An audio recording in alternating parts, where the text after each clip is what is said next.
여러분 각자 삶의 목적이 있으실 것입니다. 저는 대학교 1학년까지 1987년 5월달 대학교 수련회 전까지 저의 목표는, 삶의 목적은 돈이었습니다. 돈을 많이 벌고 싶었습니다. 그 왜 돈을 많이 벌고 싶었느냐? 목사의 자녀로 자라나면서 가난한 게 좀 그래서 기계 전공, 메케니컬 엔지니어 대학교 전공을 메케니컬 엔지니어 해서 좀 돈을 많이 벌고 싶었습니다. 그래서 그 돈을 많이 버는 목적 속에서 또 다른 목적은 뭐냐면, 많이 벌어서 뭐 할 거냐? 저 부모님을 좀 호강까지는 아닐지라도 돈을 많이 벌어서 부모님께 좀 도와주고 싶다. 물론 저희 부모님이 저에게 너가 가서 공부하고 졸업하고 뭐 직장 좋은 거 잡아서 뭐 돈으로 이렇게 하라, 그런 거 절대 한 번도 말씀하신 적 없습니다. 그냥 자식이 인간적으로 부모님을 바라보고 자라나면서 사랑해서 그렇게 하고 싶어서 제가 저의 삶의 목적이 돈이었습니다. 그게 제 꿈이었습니다. 그런데 대학교 수련회 때 이 장소에서 87년 5월 달에 하나님께서 요한복음 6장 1절로 15절 예수님이 물고기 2마리 떡 5덩어리로 남자만 5,000명을 먹인 기적 이야기 성경 말씀을 강사 목사님 통해서 듣고 뭐 그냥 지나칠 수 있는 말씀인데, 그날 그 밤에 강사 목사님 통해서 그 말씀이 전파됐을 때 진짜 하나님의 기적적인 역사였습니다. 회개 눈물을 흘렸습니다. 죄가 들춰졌습니다. 회개 눈물과 더불어 나 같은 죄인을 위해서 예수님이 십자가에 죽으셨다는 그 복음이 그때서야 들렸습니다. 어릴 때부터 교회 다녀서 설교 많이 들었는데, 그날 밤에 그 말씀을 통해서 복음을 듣고 예수님을 믿고 구원의 은총을 경험하고 감사의 감격의 눈물이 흘렸습니다. 그러니까 제가 흘리고 싶어서 흘린 게 아니에요. 성령님이 역사한 거죠. 마지막으로 헌신의 눈물. 하나님, 주님, 제 인생이 물고기 2마리 떡 5덩어리밖에 안 되는 존재구나. 남자 5,000명 앞에서 나같이 지각히 작고 작은 사람을 불러서 쓰시겠다고 헌신의 눈물을, 그래서 그때 목사가 되겠다고 헌신한 겁니다. 아무래도 목사가 되겠다고 헌신한 이유는 보고 자란 아버님의 영향이 컸던 것 같습니다. 근데 87년도 대학교 1학년 때 18살 때 완전 인생의 목표가 바뀐 거 아닙니까? 돈을 위해서 살던 사람이 이젠 돈이 목적이 아니라 꿈이 아니라 예수님이 나의 삶의 목적과 꿈이 비전이 된 거 아닙니까? 그런데 제가 그때부터 지금 32년이 지났는데 한 5년, 4년 전까지 거의 28년 동안, 27년 동안 너무 고민이 됐습니다. 진짜 이건 씨름이었습니다. 주님과 저와 마치 야곱이 압복강에서 천사와 씨름한 것처럼, 아니 요한복음 6장 이 약속의 말씀 꾸미셨는데 주님께 헌신하고 바치면은 저를 물고기 2마리 떡 따서 기적적인 인생을 참 5,000명 먹이는 역사를 하시겠다는데, 저는 도무지 그 말씀이 무슨 뜻인지 너무 모르겠다는 겁니다. 하나님이 제 인생의 꿈을, 비전을, 목표를 바꿔놓으셨는데 이젠 더 이상 돈이 아닌데, 그러면 주님 위해서 제 인생을 다 바쳐서 주님께 바치면은, 항복하면 주님이 쓰시겠다고 기적 이루시겠다는데 그 의미가 도무지 뭔지 모르겠다는 겁니다. 그러니까 87년도부터 지금 32년 지났는데 거의 25년, 7년, 6년, 7년, 8년까지는 예수님 위해서 산답시고 막 신학교도 가고 뭐 대학원도 가고 뭐 어쩌고 다 뭐 사역도 하고 그러는데, 뭔가 제 인생의 주님의 목적이, 뜻이 무엇인지 분명히 안 보였다는 겁니다. 여러분, 희미하게, 저도 좀 노안이 오래전에 와서 이제 돋보기 안경이 이렇게 희미하게 안 보이면요, 제가 이렇게 안경을 벗으면 여러분들의 얼굴에 흐지부지하게 보입니다. 그래서 어떨 때 수요일날 설교할 때 일부러 안경 벗는 이유가 보면서 도무지 설교 못하겠으니까 안경을 벗습니다. 그러면 설교를 다 외워야 되고 안 보이니까 설교를 담대하게 할 수 있습니다. 지금 뿌옇하게 보입니다. 여러분들 이렇게 제가 보면은 제 인생의 25년부터 한 7년 동안은 목표가 무엇인지 하나님의 뜻이 몰라서 뿌옇게 보이게 살아왔습니다. 도무지 하나님이 저에게 향하신 목적이 오병의 약속의 말씀이 무슨 의미인지 그 뜻을 흐지부지하게 뭔지 모르겠으니까 그게 저에게는 제일 큰 시름이었습니다. 두 번째 큰 시름은 죄와 싸움이었고요. 그런데 한 5년 전인지 잘 확실히 않지만 새벽 기도 시간에 혼자 기도하다가 또 이전 씨름하는 거예요. 하나님 앞에서. 하나님 87년도 오병의 약속의 말씀 주셨는데 요한복음 6장 그 목적을 빨리 분명히 알아야지 그 목적에 집중하고 포커스해서 그것을 위해서 목적이 이끌림 받고 그것만을 위해서 살 수 있을까 아닙니까? 근데 그게 분명하지 않으니까 아무리 주님을 위해서 교회 목회하고 사역하고 섬기고 막 담임 목사로 이거저거 다 해도 목표가 분명하지 않으니까 목적이 많이 시간을 허비하고 하나님의 시간을 우왕좌왕했습니다. 그런데 한 4, 5년 전에 새벽기도 시간에 요한복음 6장에 1절에서 15절 대학교 때 받은 그 말씀만 자꾸만 초점 맞췄는데 요한복음 6장 전체를 문맥을 보게 되었습니다. 그것을 묵상하게 되었습니다. 이미 아는 말씀이니까. 그 문맥에 예수님 뭐라죠? I am the bread of life. 내가 생명의 떡이니. 떡. 예수님이 생명의 떡. 떡 5덩어리로 기적 이루신 예수님. 그 연관성이 이제 조금 막 깨닫게 된 겁니다. 그 연관성이 뭐냐면 대학교 때 주님이 요한복음 6장 오병의 말씀으로 나를 부르셨던 목적이 이것이구나. 이것인 것 같다. 그것이 뭐냐? 생명의 떡이 되신 예수님을 나누면서 살라. 다시 말하면 성찬식 때 떡을 떼잖아. 이제 부활주일날 우리가 예수님이 생명의 떡이니까 예수님의 말씀을 내가 나눠야 되겠다. 이것이 주님이 나를 향하신 나의 전 인생의 목적이구나, 목표구나. 어렴풋이 좀 깨닫게 되었습니다. 어렴풋이 깨닫다가 좀 흐지부지하지만 지금 한 4, 5년 지나오면서 주야로 새벽기도 때나 밤에나 말씀을 묵상하고 나누면서 이것이 내가 죽기까지 해야 될 일이구나. 목회를 은퇴하고 나서도 죽을 때까지 주야로 하나님의 말씀을, 주님의 말씀을 묵상하고 글을 써서 큐티를 써서 나눠야 되겠다. 이제서야 대학교 때 32년 전에 주신 그 하나님의 약속의 부르심의 말씀이 목적이 무엇인지 이렇게 조금이나마 뚜렷하게 깨닫게 해주셨다는 겁니다. 그러니까 분명한 목적을 어느 정도 깨닫게 해주시니까 가야 할 길 방향이 분명히 이제 알게 된 겁니다. 저는 이건가 저건가 이건가 막 주님 일을 하면서도 마구잡이로 주님 일을 한 거예요. 쉽게 말하면. 근데 점진적으로 32년 지나오면서 씨름하면서 저에게 주신 부르심의 약속의 말씀이 무엇인지 목적을 좀 뚜렷하게 깨닫게 되니까 이제는 내 시간과 정력과 열심과 모든 거를 열정을 어디에 초점을 맞추고 목회나 가정사역이나 인터넷에는 모든 거를 그 목표 중심으로 나가게 됐다는 겁니다.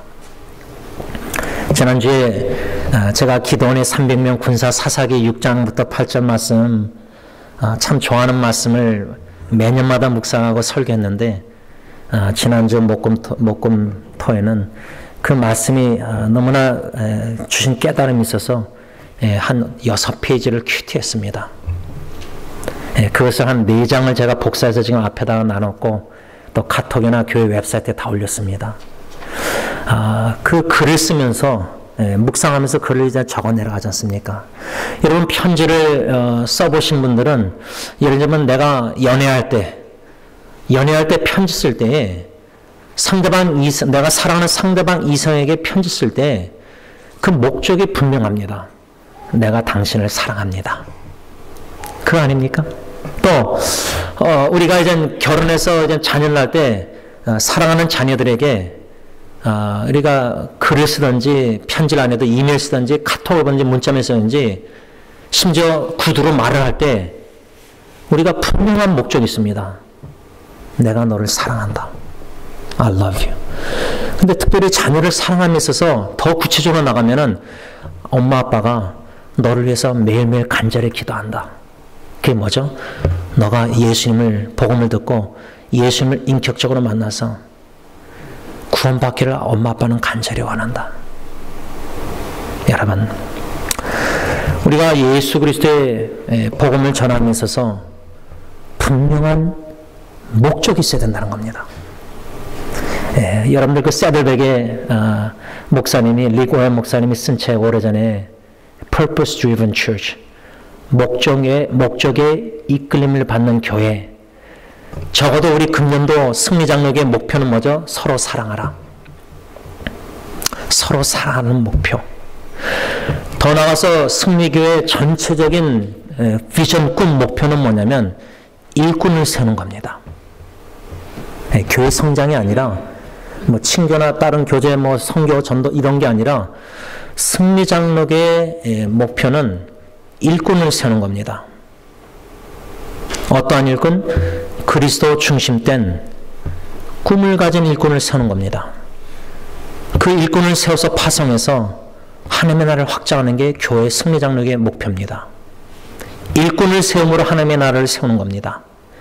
그래서 제가 엔세나다의 청소년 집회도 왜 귀하게 중요시 여기냐면 각 선교지에도 필리핀도 그렇고 지금 몽골도 그렇고 중국도 그렇고 인도도 그렇고 또 티와나나 이런 모든 선교지에 주님께서 하시는 역사 속에서 초점을 맞추는 게 포텐셜, 가능성 있는 귀한 일꾼들을 주님이 만나게 하셨을 때 한 명이든 두 명이든 필리핀은 지금 우리 헤일 목사님하고 라인 목사님 있는데 또 몽골에는 우리 특수 목사님하고 그 7명 전도사님들 교육자들이 있는데 이게 엄청난 축복입니다.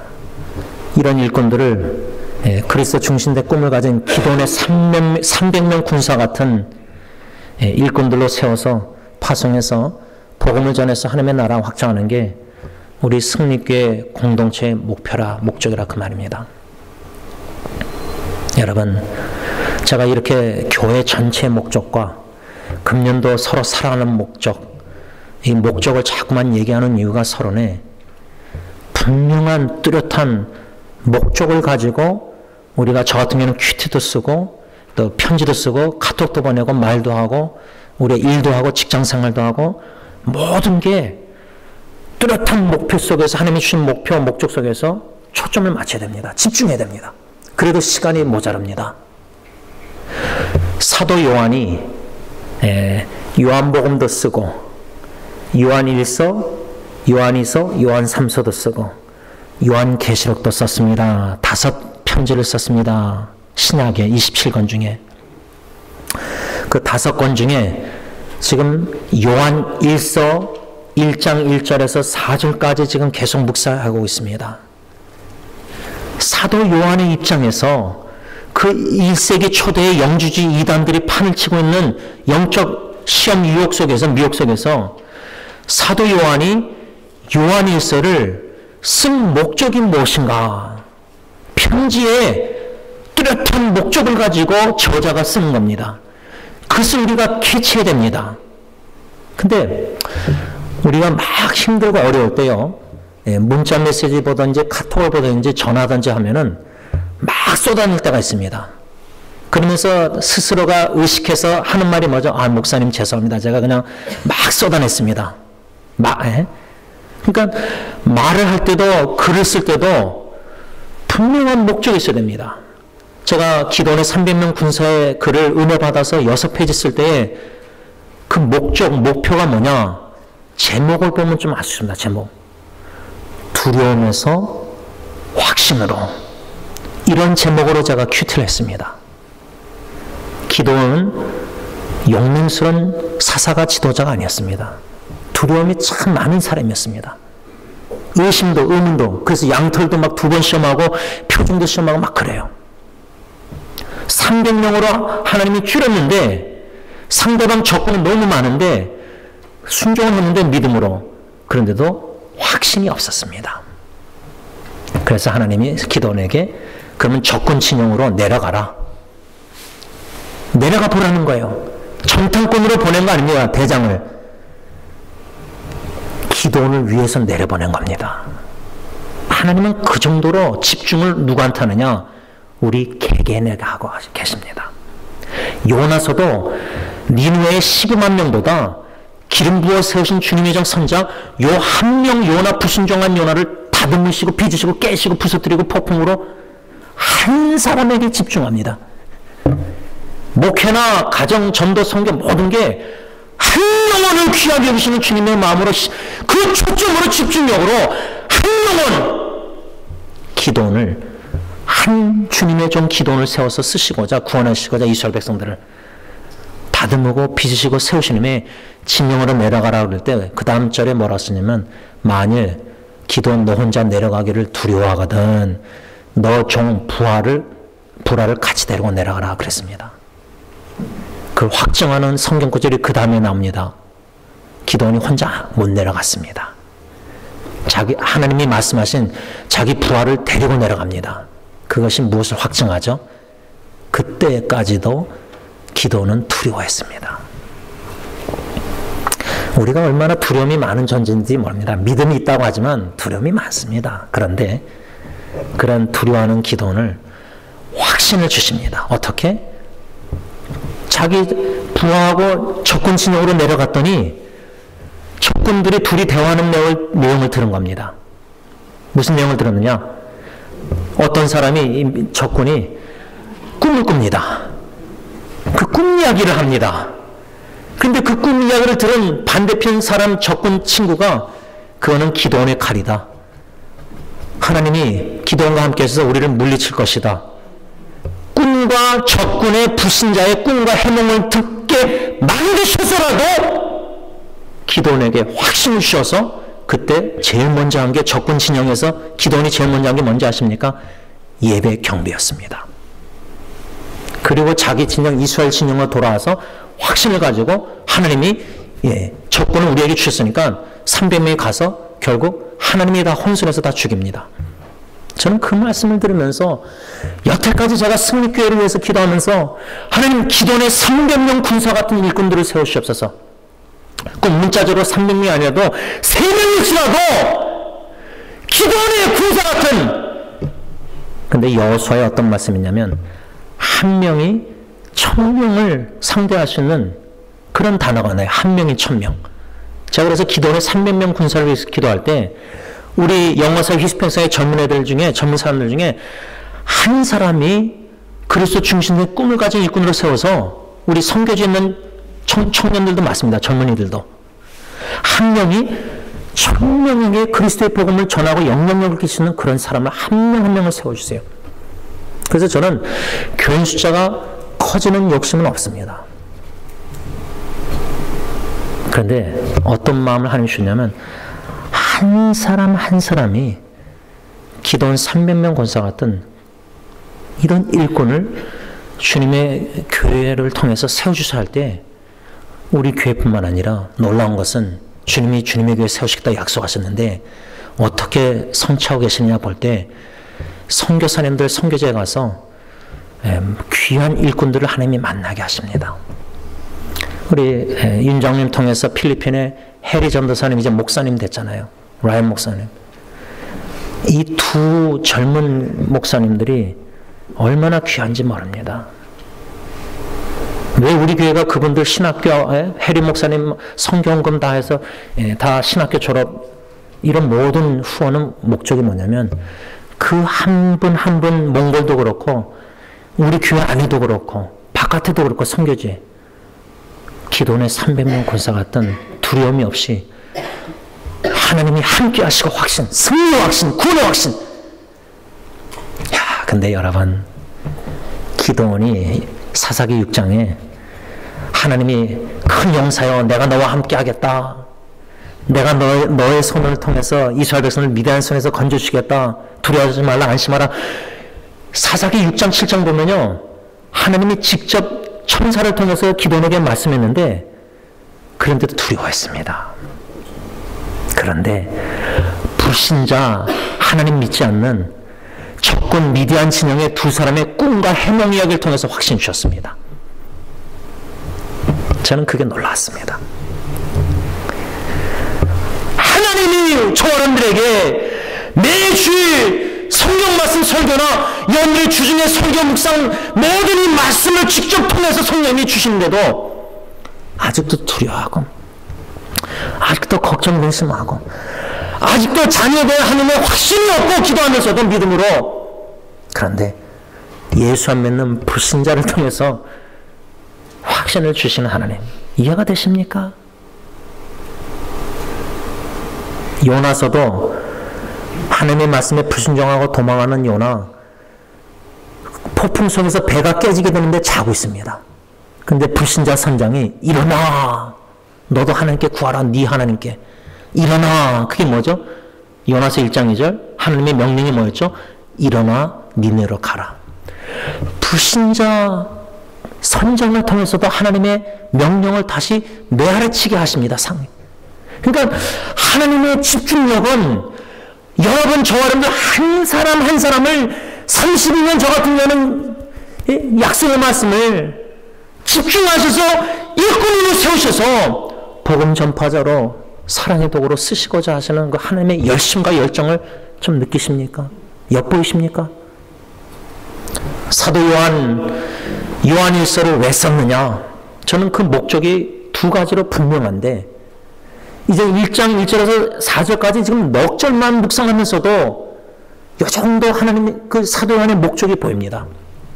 이제 앞으로 끝까지 묵상할 때 우리가 이 사도 요한의 편지를 쭉 묵상하면서 이 목적을 분명히 항상 가지고 말씀을 들어야 됩니다. 묵상해야 됩니다.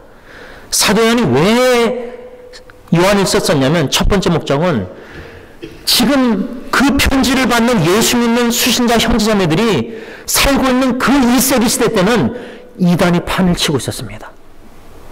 지금도 여호와의 증인, 몰몬, 신천지, 뉴에이지 지금 이단이 너무나 많습니다. 근데 안타까운 것은 우리가 참 무방비 상태에 있습니다. 이번에 김창만 선교사님 엔세나다 공원에서 전도하시면서 아마 이제 어느 단체가 이렇게 전도하고 있었나 본데 그 인터넷을 뒤져보니까 괜찮은 게 있고 안 괜찮은 게 있는데 안 괜찮은 건 뭐냐면 이단이에요. 이단. 겉으로는 뭐 하나님의 교회 뭐 크라이스트 디사이플 크라이스트 뭐 그리스도의 제자 말은 다 성경적인데 그 내용과 역사와 창시자와 뒤져보면은 이단들이 지금 판을 치고 있습니다. 선교지에서도. 제가 대학 다닐 때 몰몬교 애들이 판을 치고 있었습니다. 대학교에 한국도 대학교에 이단들이 지금 침투해 들어와 있습니다. 이제는 모슬람까지 침투하고 있습니다. 신천지는 이미 이민교회도 지금 들어와서 심각합니다. 그러니까 사도 요한이 왜 이 편지를 요한 1서를 썼느냐? 이단들이 판을 치고 있었기 때문입니다. 그 이단 중에 영지주의. 지난주에 어떤 목사님이 카톡으로 사진을 찍어 왔는데 그노시스, 영지주의라는 건물이 있더라고. 이 간판을 영지주의로 써놨더라고. 영어로 그노시스. 지식을 추구하는 단체. 근데 사도 요한 시대 때 그 영지주의가 저는 지금도 그 이단의 맥락 뿌리는요 똑같은 뿌리에서 파송해서 가지가 다른 것뿐이지 이단들의 깊은 뿌리를 깊이 들어가면은 뿌리는 한 가지 똑같습니다. 그 한 가지는 뭐냐? 예수님을 부인하는 겁니다. 예수님을 부인하는 겁니다. 어떤 예수님을 부인하냐? 성경 신구약에서 말씀하는 예수 그리스도를 부인합니다. 사도 요한이 이 편지를 썼을 때 영지주의 이단은 예수님의 인성을 분했습니다. 인성이라는 것은 뭐냐면 예수님이 생명의 말씀이 되시는 태초부터 계신 영원하신 하나님의 아들 성자 예수님 로고스 말씀 요한일서 1장 1절 배웠지 않습니까? 태초부터 영원전부터 계신 생명의 말씀 되신 성자 예수님께서 요한일서 1장 2절 이 땅에 생명의 영원한 생명이 이 땅에 나타나신 바 됐다는 겁니다. 지금 사도 요한은 요한일서 1장 1절과 2절에서 예수님이 누구신가? 복음이 무엇인가? 영원하신 예수 그리스도 하나님의 아들, 영원한 말씀 로고스가 되시는 하나님의 예수님의 신성을 강조하면서 2절에서 생명의 영원한 생명이 Eternal Life, 영원한 생명이 이 땅에 나타난 바 됐다. 인간의 몸을 입고 태어나셨다. 성립신하셨다. 동정녀 마리아의 성령님으로 잉태가 되셨다. 여러분, 왜 사도 요한이 영원한 생명과 생명의 말씀, 너무나 어려운 말씀들, 그러나 분명한 것은 예수님이 누구신가를 분명히 전하고 있다는 겁니다. 왜? 자기가 보고 듣고 만난 바 직접 체험했으니까. 예수님과 사도 요한이 3년 동안 예수님을 따라다녔지 않습니까? 그 예수님을 보고 듣고 만난 인격적인 구세주 예수 그리스도가 누군가를 사도 요한은 아는 것을 교제하고 사귀고 있었던 예수님을 편지로 쓰고 있는 겁니다. 수신자들에게. 복음 전파, 복음을 전한다 할 때 복음이라는 것이 예수 그리스도, 그러면 예수 그리스도의 기쁜 소식인데 예수 그리스도와 친밀한 교제 속에서 사귐 속에서 내 안에 기쁨이 없으면은 꽹가리입니다. 전하는 복음이 꽹가리입니다. 사랑이 없으면 꽹가리입니다.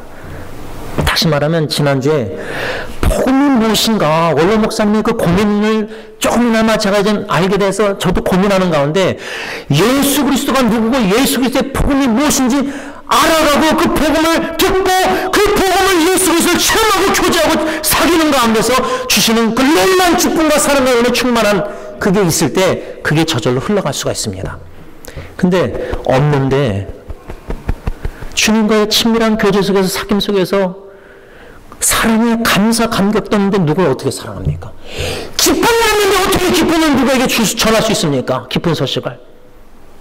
그래서 수직적인 관계, 성삼일체와 나와 관계 속에서 복음을 예수 그리스도를 알아갈 때 누리는 그 놀라운 축복들을 기쁨과 사랑과 이걸 감사 은혜를 누리면서 수직적인 관계 속에서 우리가 복음을 전하고 예수님을 전해야 된다는 겁니다. 그래서 사도 요한은 이 진짜 간절한 마음으로 영주주의 이단들에게 판을 치는 미혹 그런 속에서 편지를 쓴 겁니다. 여러분, 그래서 제가 권면하는 거는 자녀들에게 편지를 쓰십시오. 제가 권면 여러 번 했지 않습니까? 여러분들과 제가 자녀를 위해서 기도하고 영혼 구원과 신앙 다 기도하고 있지 않습니까? 근데 우리 자신이 부모가 복음과 예수 그리스도를 알아가면서 믿음 생활을 온전히 할 때에 그럴 때 편지를 쓸 수 있는 겁니다. 그럴 때 말을 할 수 있는 겁니다. 목적을 가지고. 첫 번째 목적은 사도 요한이 쓴 목적은 이단들 거기서 진리의 견고의 터를 세우기 위해서 이 편지를 쓴 겁니다. 다시 말하면 예수님이 누구지? 복음이 뭔지? 이렇게 믿음이 뭔지?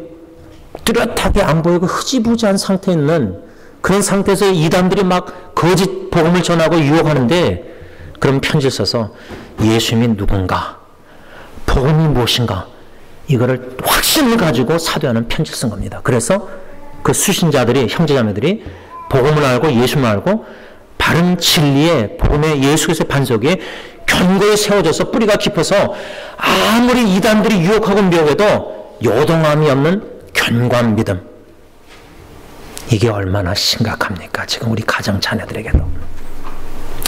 두 번째, 왜 사도 요한이 편지를 쓰느냐면 그 목적은 성삼위일체 하나님과의 사귐 교제 속에서 그 영원하신 하나님의 독생자 주시까지의 사랑, 그 사랑을 인격적으로 알아가고 체험하게 하기 위해서 진리와 사랑입니다. 사도 요한이 요한일서 편지를 쓴 목적은 간략하게 두 마디로 하면 진리와 사랑입니다. 진리를 알고 성삼일체 하나님의 사랑을 알기를 원합니다. 그래서 편지를 쓰는 겁니다. 저는 이 말씀을 다시금 묵상하면서 나의 인생이 죽기까지 그리스도의 편지라고 써있지 않습니까? 고린도서에 우리가 그리스도의 편지라고 써있지 않습니까? 사도 요한은 지금 이 요한 일서를 편지 써서 보낸 건데 우리가 그리스도의 편지입니다. 가정에서도 우리가 그리스도의 편지고 교회에서도 우리가 그리스도의 편지고 세상 직장생활 모든 삶 속에 우리는 그리스도의 편지입니다. 누가 써서 보내는 거죠? 주님이 성삼일체 하나님이 저와 여러분들 편지 써서 빚어서 그리스도를 닮아가고 거룩하게 성화 편지를 쓰신 이는 성삼일체 하나님이고 그 성삼일체 하나님이 저 여러분들을 이 세상에 그리스도의 편지를 천국에 써서 이 땅에 보내셨다는 겁니다. 그러면 성삼일체 하나님이 나를 그리스도의 편지로 쓰셔서 이 땅에 보내셨을 때 성삼일체 하나님이 분명한 목적이 있다는 겁니다. 그 목적을 깨닫는 게 아주 중요하다는 겁니다. 너무나 중요합니다. 87년도에 말씀을 통해서 32년 동안 그 편지 목적이 뭔지 씨름했습니다. 울었습니다. 몽골 가서도 멘토 목사님에게 상담을 했습니다. 그 뜻을 이해할 수가 없었으니까. 뭔가 주님을 위해서 일을 하고 봉사하고 이게 중요한 게 아닙니다. 수직적인 주님과의 관계에서 나의 부르시고 구원해 주신 삶의 나의 인생의 첫 인생의 인생에 주님의 편지, 나를 그리스도의 편지로 삼으신 편지를 쓰셨는데 그 목적이 뭐냐? 그걸 알아야지 이 땅에서 주님의 뜻을 이루어드리다가 주님 앞에 쓸 때 열매를 맺고 잘했다 칭찬받을 수 있기 때문입니다. 번지수가 틀리면은 편지가 내 집으로 제대로 안 옵니다. 우리가 편지를 보낼 때 크리스마스 카드 잘못 보내면 주소 번호수만 틀려도 아파트 다른 데로 가서 다시 돌아옵니다. 주님이 우리를 그리스도의 편지로 삼으시고 이 땅에 보내셨는데 주님은 분명한 목적과 번지수가 분명한데 내가 그 목적을 모른다면 이 땅에 100년, 200년, 1000년 살아봤자 뭐합니까? 번지수가 틀리게 살다가 주님 앞에 쓰면은 주님이 나에게 주신 달란트인사 목적 편지 다 주셔서 이 땅에 보내서 편지로 그 뜻을 이루어드리다가 목적 뜻을 주님 앞에 쓸 때 잘했다 칭찬받는데 열매 맺으면 그 뜻도 목적도 몰라서 내 원하는 대로 주님을 위해서 봉사 다 하다가 주님 앞에 가서 열매 맺었다 딱 넣어놓으면은 주님이 계산할 때 회개할 때 야 나는 너에게 너를 부르고 너를 구원해주고 너에게 그리스도의 편지로 달란트인사에서 세상에 보냈는데 우리 사도잖아요. 보내신 받은 거 아니에요. 사도 제자 너는 내 뜻대로 내 목적대로 그리스도의 편지답게 살다가 왔느냐 그거부터 질문하면은 번지수 틀리면은 어떻게 되는 겁니까? 시간이 많이 가서 결론을 맺습니다. 여러분 삶의 목적이 분명해야 됩니다. 심지어 자녀 양육도 목적이 분명히 됩니다. 클리어해야 됩니다. 명백해야 됩니다. 부모가 흐지부지하고 혼동하면 안 됩니다. 세상적으로 좋은 대학 가고 공부 이런 거 다 목표 안정되게 살고 집 사고 다 그게 우선순위가 아니란 말입니다. 먼저 그의 나라와 그를 구할 때 그런 건 다 하나님이 추가로 다 주십니다. 우리 자녀들을 위해서 간절한 기도도 부모가 내 자신이 하나님께서 분명한 목적이 인생의 목적을 가지고 있으면 뚜렷하면 우선순위가 뚜렷하면 확신이 있으면 자녀들에게도 그렇게 편지 쓰고 권면하고 기도하고 그렇게 나이가 살 수가 있습니다. 보여줄 수 있습니다. 근데 그게 내가 부모로서 아직도 나는 왜 내가 주님의 뜻이 나의 인생에 뭔지 모르고 나에게 이런 축복도 은혜를 너무 많이 있어주셨는데 이걸 주님 그 집중해서 그 주님이 나에게 그리스도의 편지를 이 땅에 보내서 그 목적을 분명히 해서 먹든지 마든지 공부하든지 일하든지 사업하든지 전도 선교 목회하든지 무슨 하든지 간에 목적에 집중하고 모든 에너지나 시간과 모든 걸 거기 투자해서 그렇게 살아도 빠른 세월 시간이 모자라는데 내가 지금 내 직장 생활을 지금 내가 왜 하는 거지? 돈 벌어서 먹고 살기 위해서 하는 게 1차적이 아닙니다. 2차적입니다. 직장 생활 속에서도 돈이 목적이 아니라 주님이 목적이 되어야 되지 않습니까? 그러면 이 직장 생활에 나에게 접을 주신 하나님, 주님을 위해서 무엇을 하라고 이 직장을 주셨고 나에게 달란트를 주셔서 일을 하게 하셨는데, 우리가 뭐든지 하는 일에 집중이 목적이 주님의 목적이 뚜렷해야 된다는 겁니다. 그리스도의 편지로서 이 땅에 주님이 저와 여러분들을 파송하셔서 보냄받아서 이 땅에 태어나서 지금 나이까지 살고 있는 겁니다. 그러면 주님께서 그리스도의 편지로 나를 삼으셔서 부르셔서 예수 믿게 해서 이 땅에 보내셨다면 나의 모든 삶의 영역에 가정이든 목회든 사업이든 모든 한 일에 그리스도의 편지로서의 목적이 무엇인가? 이게 하루, 이틀, 1년, 10년, 30년 시간을 투자해서라도 기도하고 몸부림하고 씨름해서라도 주님 그 목표를 분명하게 깨달아 점진적으로 알게 해주세요. 이 기도, 이 씨름, 이 간절한 야곱이 압복강에서 unless you bless me, 하나님 복렬해 주시는 천사는 안 났습니다. 하나님 지금도 늦지 않았습니다. 내가 나이가 7, 80이라도 늦지 않았습니다. 목적을 알고 주님이 이 땅에 보내신 목적, 예수 믿게 하신 목적, 구원의 목적, 그 목적을 깨달을 때 남은 인생이 하루하루가 의미가 있다는 겁니다. 하나님 보시기에 의미 있는 그 목적의 의식 속에서 살아가는 저 여러분들 되시길 바랍니다. 기도하겠습니다. 하나님, 너무나 무분별한 세상에 살고 있습니다. 판단력이 흐려지고 흐지부지하고 흐리멍텅하게 사탄은 자꾸만 컨퓨전, 혼동과 일루션, 혼동 속에서 혼란한 세상에 살고 있습니다.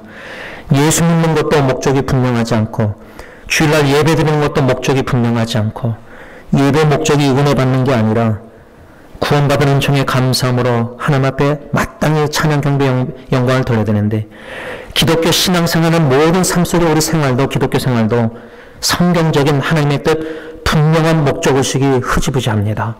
하나님의 뜻과 하나님의 원하시는 목적보다 내 뜻대로 내 원하는 대로 주님을 봉사하고 예배하고 모든 일을 한다는 것은 이게 번지수가 달라도 너무 다른데 그렇게 지금까지 살아왔습니다.